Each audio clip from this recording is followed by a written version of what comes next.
అమెరికాకి కొత్తగా 47వ అధ్యక్షుడిగా ప్రమాణ స్వీకారం చేసినప్పటి నుంచి కూడా ట్రంప్ తన పాలనా విధానాన్నైతే చాలా వేగవంతం చేశారు అన్ని విషయాల్లో కూడా.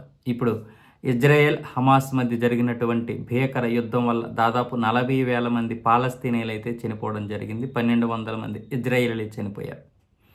అయితే ఇప్పుడు గాజాలో ఉన్నటువంటి పరిస్థితుల్లో అక్కడ బ్రతకడానికి కొన్ని పరిస్థితులు అయితే ప్రతికూలంగా మారాయి. ఎందుకంటే గత సంవత్సరంన్నరగా సాగుతున్నటువంటి యుద్ధం వల్ల మొత్తం అక్కడ పరిస్థితులు పూర్తిగా ప్రతికూలంగా మారిపోయాయి. ఇజ్రాయెల్ చేసిన దాడులకి అక్కడ బిల్డింగ్లు అన్నీ కూలిపోయాయి. ఇప్పుడు అనేక మంది పునరావాసం కోసం అయితే ఎదురు చూస్తున్నారు. ఇలాంటి సమయంలో పాలస్తీనీయులకి పక్కనే ఉన్నటువంటి ఈజిప్ట్లోను అలాగే జార్డాన్లో కూడా పునరావాస కేంద్రాలు ఏర్పాటు చేద్దామని ట్రంప్ అన్నాడు. ఈ సలహా చెప్పడంతో అక్కడ అరబ్ దేశాలన్నీ కూడా ఖండించాయి.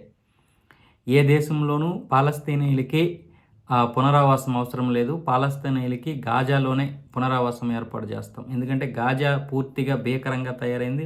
గాజాలో బ్రతకడానికి అనువుగా ఆ పరిస్థితులు అయితే లేవు.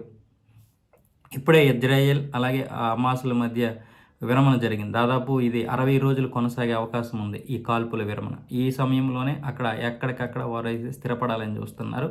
ఇప్పుడు అమెరికా చేసినటువంటి ఈ ప్రకటన, ముఖ్యంగా ట్రంప్ చేస్తున్నటువంటి పరిపాలన విధానానికైతే ఇటు అరబ్ దేశాలు, యుఏఈ, ఖతర్ అలాగే అన్ని దేశాలు కూడా ఈజిప్టు, జార్డాన్తో సహా అన్ని దేశాలు కూడా వ్యతిరేకించాయి. అవసరం లేదు, వాళ్ళకి మేము పునరావాసం గాజాలోనే వాళ్ళకి ఏర్పాటు చేస్తామని దేశాలన్నీ కూడా చెప్పడం జరిగింది. దీంతో ట్రంప్ అయితే ఒక విధంగా షాక్కు గురయ్యాడని చెప్పొచ్చు. ఎందుకంటే ట్రంప్ వాళ్ళకి ఏదో మంచి చేస్తున్నాను అనుకున్నాడు. బట్ కాకపోతే అతని నియంత పరిపాలన ఇది అని వాళ్ళు ఇస్లామిక్ స్టేట్స్ అన్నీ కూడా ఇది నియంత పాలనని అయితే ప్రకటించాయి ట్రంప్ని ఉద్దేశించి.